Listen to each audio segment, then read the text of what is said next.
Hello everyone, good morning. कैसे हैं आप लोग? अभी 8 बजे मैं सोकर उठी क्योंकि मैं मायके में हूँ, आप लोगों को पता है जैसा कि। और अभी बज चुके हैं 9, साढ़े 9। मैंने नाश्ता वाश्ता कर लिया है और आप लोग भी कमेंट करके बताइएगा कि आप लोग कैसे हैं। बात यह है कि सुबह सुबह जब मैं उठी तो बिट्टू जी का फ़ोन आता है और वो कहते हैं कि कब आ रही हो। मैंने कहा कि कब आ रही हो कि क्या मतलब है, मैं नहीं आऊँगी, हम नहीं आएंगे। तो वो बोले आओ ना, मन नहीं लग रहा है। हम बोले कि मन नहीं लग रहा है कि काम नहीं हो रहा है घर का। फिर वो क्या बहाना बनाते हैं, नौकरों का खाना अलग बनने लगा। मैंने कहा वाह, बड़ी जल्दी। ये बातें पहले समझ में नहीं आ रही थी क्या कि नौकरों का खाना भी अलग बनना चाहिए। उस समय उतने दिनों से, उतने महीनों से मैं जो कह रही थी तो मैं यूं ही कह रही थी, मतलब भौंक रही थी उन लोग के सामने। समझ में कुछ नहीं आता, अरे इसको भौंकने दो ना, ये क्या है, कुछ भी करती है, कोई वैल्यू है इसका बात का। 4-5 दिन हुए हैं आज आए हुए। नौकरों का खाना फर्स्ट दिन से ही अलग बनने लगा, क्योंकि सेकंड दिन ही मेरा बेटा फ़ोन करता है, रियांश। जैसा कि रियांश भी यहाँ नहीं है, वो भी अपने घर है। तो रियांश कॉल करके कहता है मम्मी कब आना है, आ जाओ, अंकल लोग जो है अपना खाना खुद बनाने लगे। यही बातें ससुराल वालों को पहले समझ में आनी चाहिए थी ना। कैसे खुद पे पड़ी तो सब अलग कर दिए नौकरों को कि हाँ भाई अब हमसे खाना नहीं बन रहा है। बात यह है कि खाना बनाने वाली जो है अब चली गई। मेरा काम बस इतना ही था वहाँ, खाना बनाना टाइम पे 10-10 लोगों का, 20-20 लोगों का, और तीनों टाइम बना के उन लोगों को परोसना। मैं चली आई, खाना अलग कर दिया गया, नौकर लोग को चूल्हा चौका अलग दे दिया गया, वो लोग अलग बना रहे हैं। और अब क्योंकि ये काम पहले करना चाहिए था, बट अब ऐसा हुआ है क्योंकि मैं वहाँ नहीं हूँ, काम प्रेशर ज़्यादा पड़ रहा है ससुराल वालों को। तो खुद के बारे में तो सब सोचते हैं, बहुओं के बारे में कोई नहीं सोचता। मैं ये कह रही हूँ कि यही काम पहले करना चाहिए था ना। फिर भी क्या भरोसा है उन लोग का, कोई भरोसा है? शायद मैं जाऊँ और फिर से वही सब नौटंकी चालू, फिर से वही सब पुरानी नौटंकी चालू हो जाए। शायद वो लोग बोले कि अरे अब तो आ गई है खाना बनाने वाली, चलो चलो आप लोग भी आ जाओ, अब साथ में ही खाते हैं, क्योंकि हम तो हैं ही मशीन, चांदनी मशीन, फटाफट बना के देने वाली।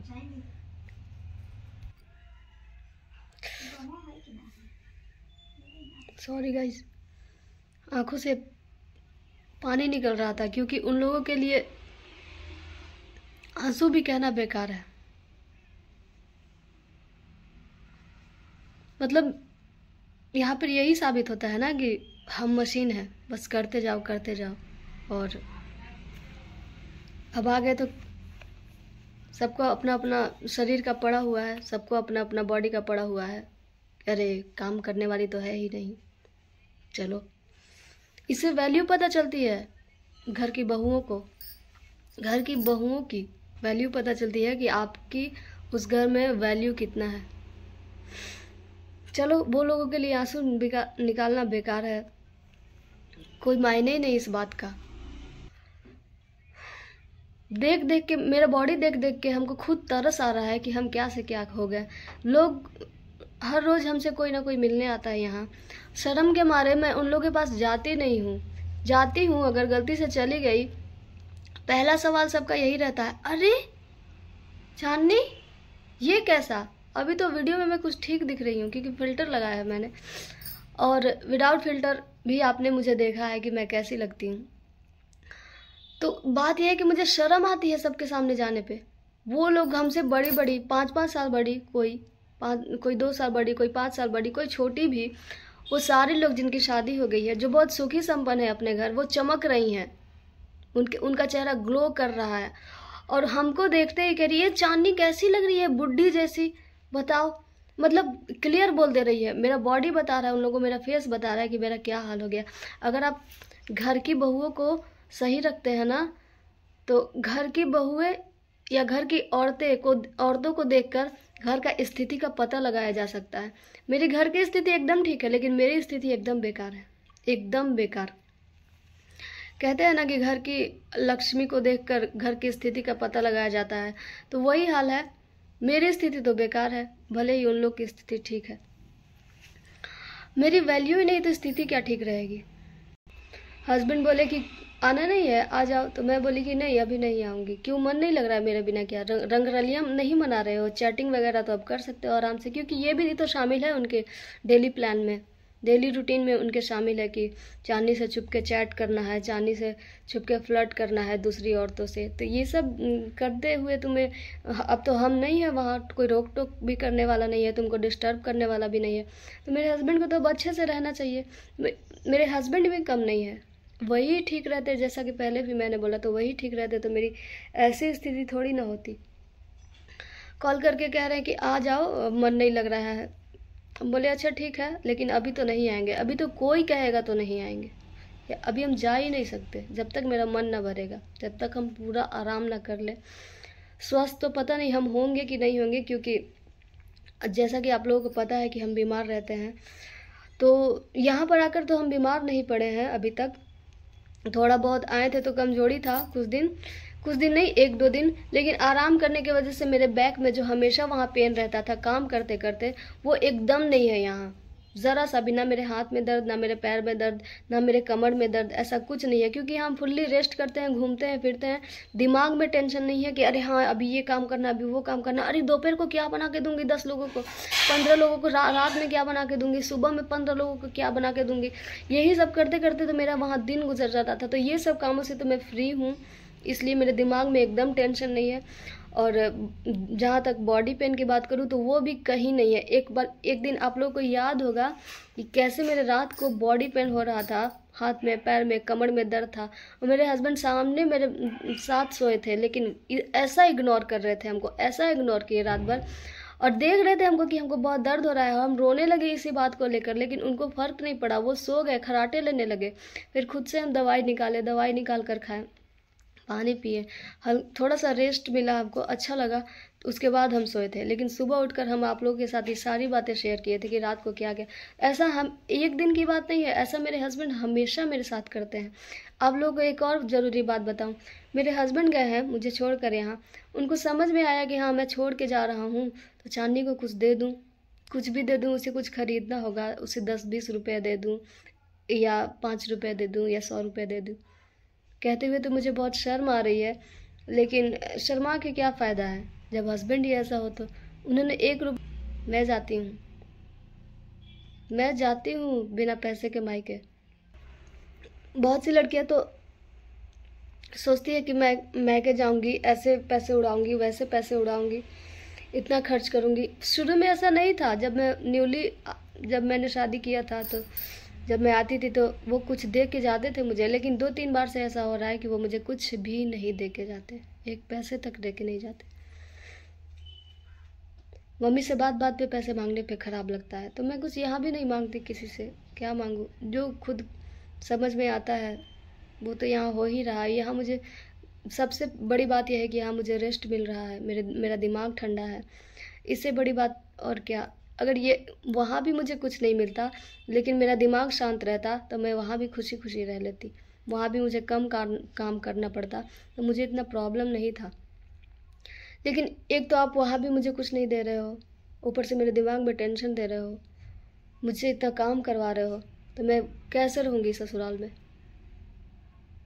बताइए आप ही, क्या आप रह पाओगे? कोई भी नहीं रह पाएगा, किसी का भी माथा ठनक जाएगा, वो भी कोई एक्शन लेगा। तो ये एक्शन तो मैंने नहीं लिया, यहाँ आने वाला मेरे हस्बैंड ने ही लिया है, लेकिन यहाँ आके मैं आराम में हूँ। और जहाँ तक नौकरों की बात करें, 6 महीने मैंने नौकरों को बना के दिया है, 6 महीने, और 1 दिन हुए मुझे आए हुए, और दूसरा दिन कॉल आता है मेरे बेटे का कि नौकरों का खाना नौकरों का खाना मम्मी खुद अंकल लोग बनाने लगे, अब तुम आ जाओ। मैंने कहा कि एक अकल ठिकाने तो आ गया 1 ही दिन में, लेकिन मुझे अभी इस समय झुकना नहीं है, मुझे और रहना है। इन सब बातों से मुझे पिघलना नहीं होगा, मुझे थोड़ा स्ट्रांग बनना होगा कि नहीं रहने दो, जाने दो। आखिर उन लोगों को मेरी नहीं पड़ी है, तो मैं किसी और की क्यों फिक्र करूँगी? जब तक आप खुद के लिए स्टैंड नहीं लोगे ना, खुद के लिए कोई फैसला नहीं करोगे, दूसरे लोग कहेंगे कि अरे जाने दो, ये तो कुछ बोलती ही नहीं, ये तो कुछ मांगती ही नहीं है, ये इसका क्या है, इसका तो कट रहा है बहुत अच्छे से। जबकि ऐसा नहीं है, कैसे कट रहा है ना वो हम जान रहे हैं। दूसरों की बहुओं को आप मशीन बना दे रहे हो, खुद के शरीर को आप कह रहे हो कि शरीर है, बहुओं को आप कह रहे हो कि मशीन है। मतलब हद है यार। और जहाँ तक बिट्टू जी की बात करें, उन्होंने दिया ही क्या है मुझे दिया ही क्या है, कुछ भी नहीं।